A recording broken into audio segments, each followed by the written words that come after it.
Todo mundo sabe hoje que isso é um planeta limitado. A maioria dos recursos que a nossa sociedade está baseada são recursos que não se renovam. Então, portanto, nós temos que achar uma forma de viver a partir desses recursos que se renovam. Que é o solo, quando bem cuidado, que são as florestas, quando bem tratadas, né, que são os animais, que é a natureza, que está aqui como a grande âncora da possibilidade de sobrevivência humana.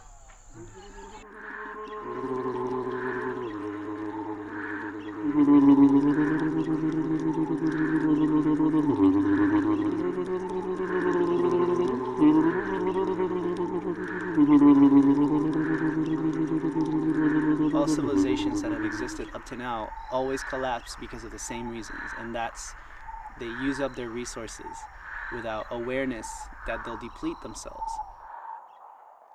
Well, my name is Ernesto Mercado, and I'm actually from Puerto Rico, but I'm going to school in New York City for urban environmentalism. I'm from Germany. I was born and grew up in Germany, but I lived in the United States for 20 years before moving here to Brazil. I started to learn more about what was going on in our society and about resources and energy specifically. And when I started to realize that there's going to be some serious problems with energy pretty soon. It is clear that our modern civilization and the economy that is based on requires energy more than anything else. Energy is the lifeblood of our civilization. And most of our energy comes from oil, from fossil fuels. Although we have technologies to exploit other sources of energy, they are still far more expensive and in smaller supply than oil. We're using up these resources and they're reaching the end, and basically we're like at the peak of our energy consumption and availability of energy, and that energy is disappearing. So pretty soon we're going to start declining energetically because there is no other resource that we found so far that's actually working that can supply as much energy as these fossil fuels, specifically petroleum, natural gas.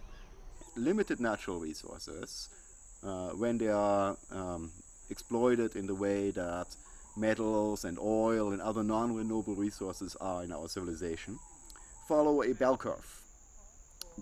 Once they're found to be useful, they start being taken from the earth at an increasing rate.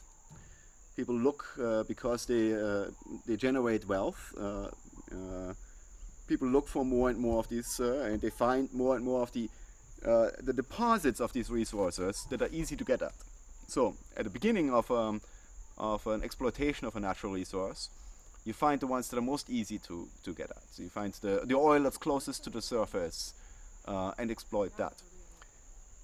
This generates wealth. That wealth then allows you to explore more and more, look for more and more of these resources, and also start to exploit some of the ones that are more difficult to exploit, that require higher level of technology. But eventually, when you start getting close to the point where you've used half of the total available natural resource in the world, at that point, the curve starts leveling off, just like the top of a bell curve. So when you reach this middle point, which is known as Hubbard's Peak, thereafter, there's still half of this natural resource left in the earth, but that half is much more difficult to get at, because you've taken all the easy to get at resource. So it will take more money, more investment, more risk, and more time to exploit the remainder of this resource. It's difficult to get very precise data, but most people agree that the peak for the entire world has to happen sometime in the first decade of this millennium. That is about approximately now. And the premise of capitalism, for it to work, is that we need to have an unlimited source of resources, an unlimited source of energy, so that the capitalist system, so that the market could continue to grow. And that way, as you invest, you will get more in the future because it is always a growing market. There's always a growing commodity, a growing quantity of things.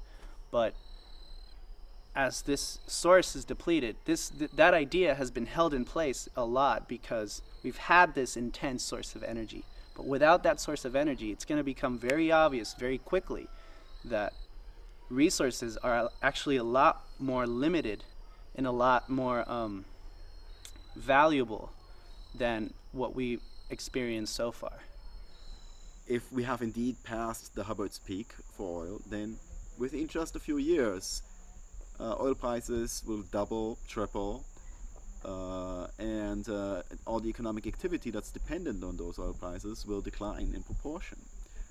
Transportation of all goods will increase the prices of all goods because everything has to be transported using oil. Air travel will increase double, triple, quadruple in price because oil is the primary expense. Fuel is the primary expense of airlines. Food will increase in price because most of our food is not grown locally.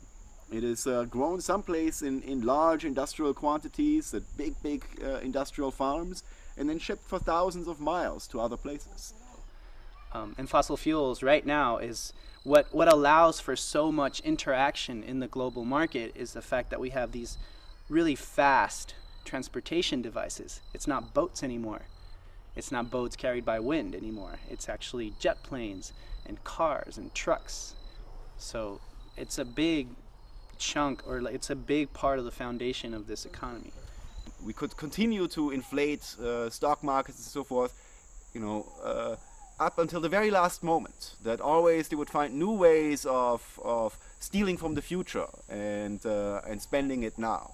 Right? And because this is what we're doing. We're stealing from the future. We are depleting the natural resources. Right? At the economic level, we are building up debt, greater and greater debt, and there seems to be no end to this. But how can this go on forever? Right?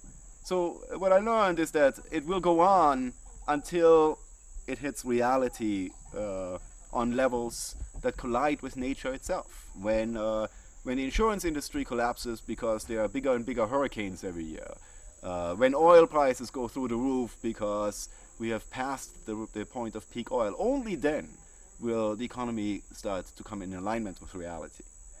But at that point it will be too late for civilization to fix the problems, to become sustainable slowly. So it will be some kind of big disaster. So once I realized this, I decided that there was no longer anything that I could do by remaining within the system. So instead I looked for a way of dealing with what comes after. Surviving, teaching other people to survive when the disaster comes. And that's why I'm here. We have to do something to reverse that process. And I believe that permaculture has a lot to contribute in that aspect because it's very much about creating resources by creating ecosystems in harmony with human beings. We can live within ecosystems and have healthy systems, not getting depleted, and actually create new ecosystems that could keep growing.